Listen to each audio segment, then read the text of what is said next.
guys, welcome back to today's video. My name is Kat with Cats and Lemons, and I'm making the second video in my Financial Friday series. If you have any ideas of a better name for this series, go ahead and please message me or comment in the bottom below, because I don't like that name, but it's something that I'm just going to use until I can think of something better. In today's video, we're going to be talking about sinking funds, and this is something that I am a strong believer in, so I'm just gonna jump right into it. I'm not really gonna define it, I'm just gonna explain how to do it, and then hopefully that kind of explains what it is. I haven't really looked up a definition or try to define it myself, so we'll just we'll jump into it.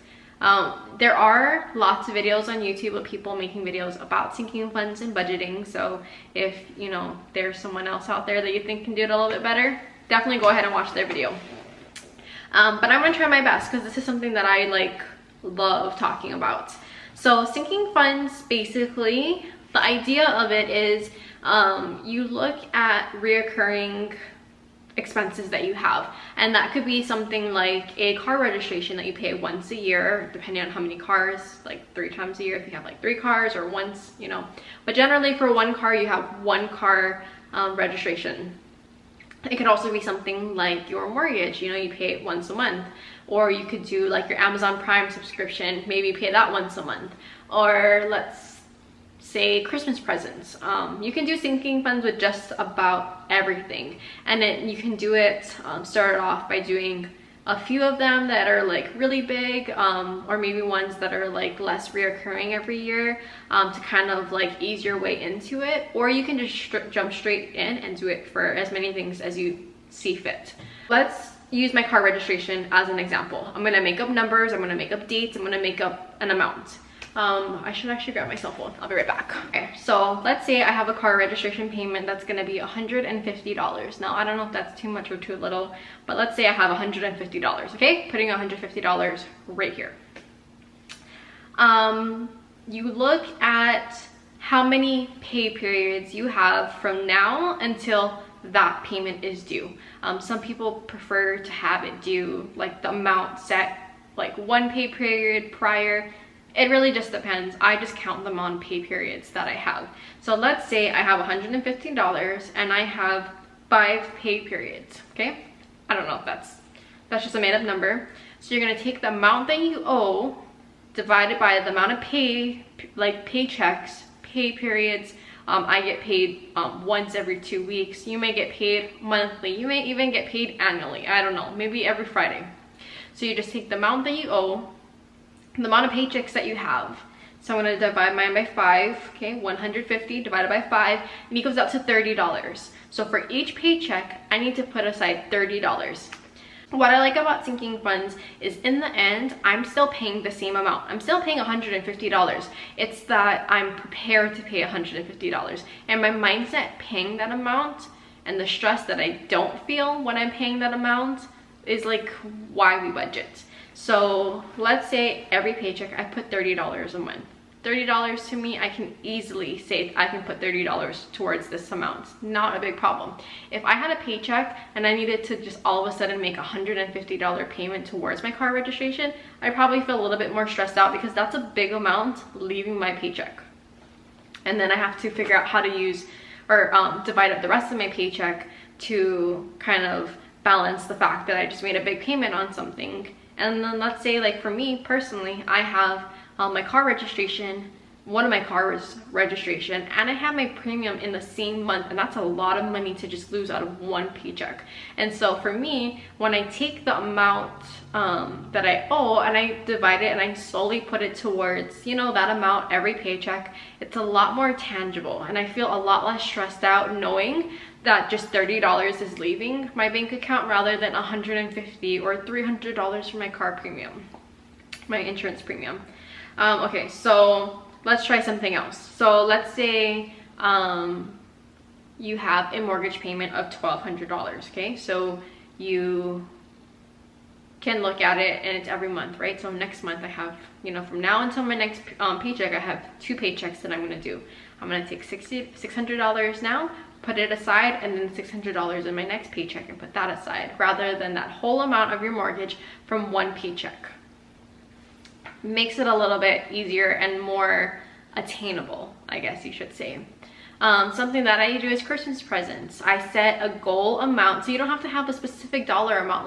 Like I know how much my car registration is going to be, but like let's say something for Christmas presents. I normally try to have my goal before, because I don't want to be like counting the amount of paychecks I have until Christmas, and then the money you know, like the paychecks before, when I'm trying to buy Christmas presents, I don't have the money for it. So what I do is I like to start buying Christmas presents in July, like normally during summertime, because that's when a lot of places have really great clearance. And so what I'll do is I'll kind of think about how much I think that I'll have to spend. And so what I'll do is I look at how many paychecks do I have until maybe like my desired amount, like time period or like time frame. And then I look at how much I think I would like to spend for Christmas. And then that way too, like I have like a kind of a budget for Christmas presents, and I just divide that up. Sometimes my sinking funds only add up to like $3, and it seems kind of ridiculous. Like, why would you put $3 aside, you know, for the entire year? But then come Christmas time, you don't have to like look for that money, and your budget is already equipped for it. So it is almost like you're not even like your money that you're using for your Christmas funds is like money that you made like earlier in the year, and you're not spending your money trying to make up for it, and all of a sudden your whole paycheck went towards Christmas presents. So the whole idea behind budgeting, behind sinking funds, behind anything that you do is that you're just changing how your mind looks at it rather than like what it actually is. I'm still gonna have to pay my registration regardless if I save for it or not. It's the same amount. I'm not making that money go away. I'm just like, I know that money's there. It's ready for, you know, my premium. It's ready for that large amount to like be withdrawn when it comes time, and I'm not stressed out. That money is in the back. That money is there. That's what it's there for, and I don't feel bad that that money just left. And that's what I did with my house.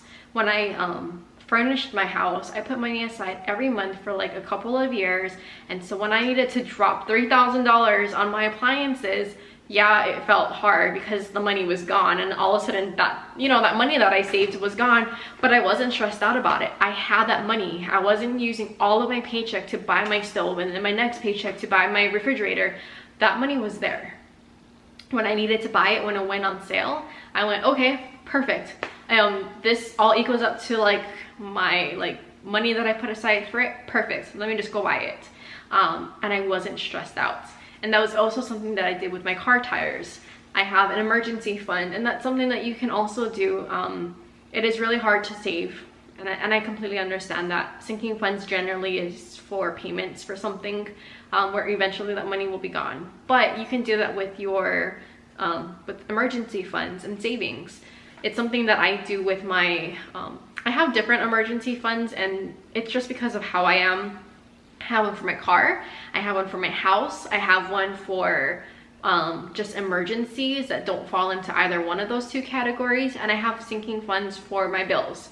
And I'm trying to replenish it all. My money definitely like is a little displaced, and it's not perfect. Like, I'm not trying to say like my money is like, you know, but because well, for me personally, when I was building this house, my dad and I were using a lot of our own personal money to like make purchases, and then we were refunded by the building company, and it was just like a lot of stuff, and money was just leaving and coming, and not like, I wasn't trying to balance it, and I kind of just took a loss if there was a loss, and I kind of just went like, okay, when I move in, I'll redo my budget, and for right now it's just going to be a little bit chaotic. But in the middle of it all, I needed to buy brand new tires. Like, something happened to my car started shaking, and I realized that 2 of my tires needed to be replaced, and 2 of them like needed to be replaced fairly soon, and I wasn't stressed out. I went ahead and I made the payment because my money was there. I have a car emergency fund.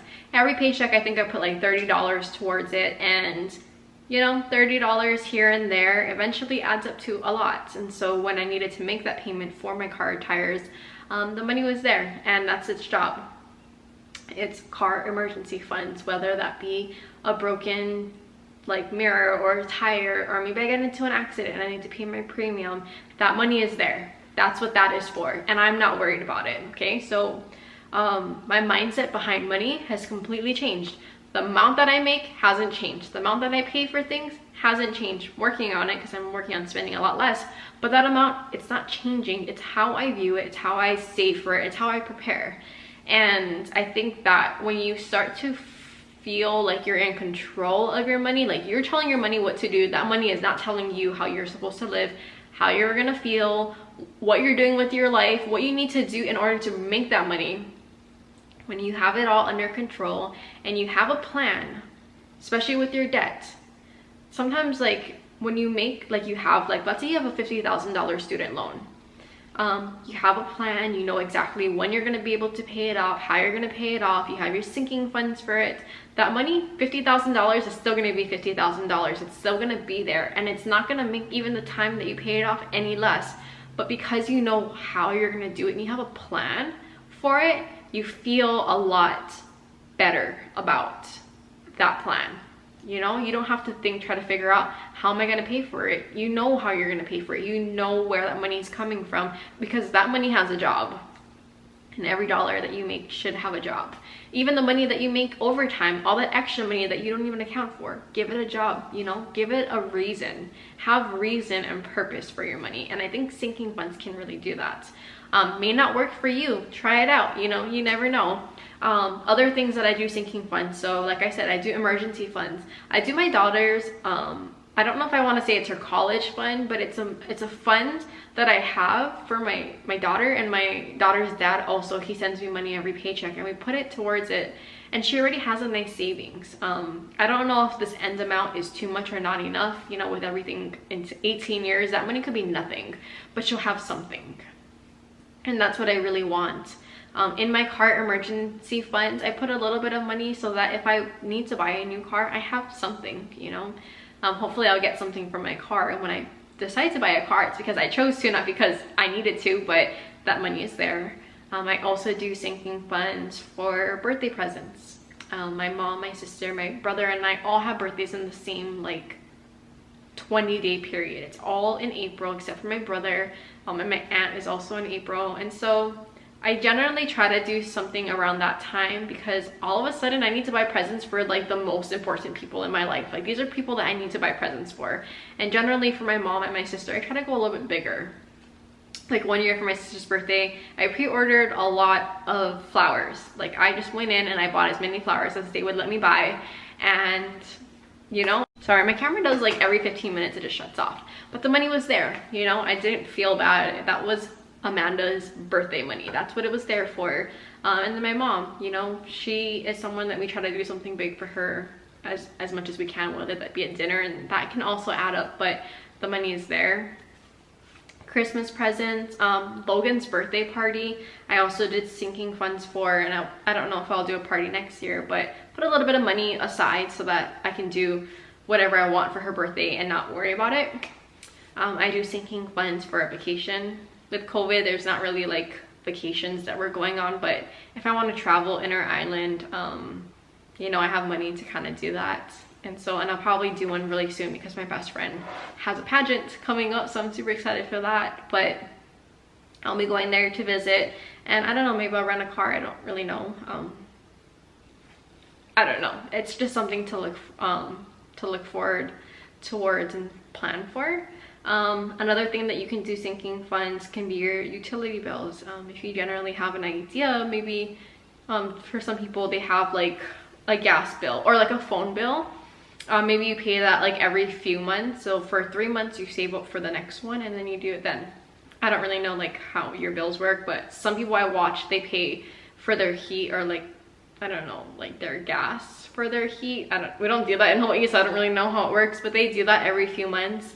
And so they have more pay periods than like their electricity bill, which is every month, or their, what's every month, like your cable bill, I don't know, something like that. If you slowly start implementing the sinking funds into your life, you will stop being like having to live paycheck to paycheck. You're starting to use your next paycheck to fund your next, all of your sinking funds, and eventually you can, and some people it may seem impossible, like I have to live paycheck to paycheck, like I have no wiggle room.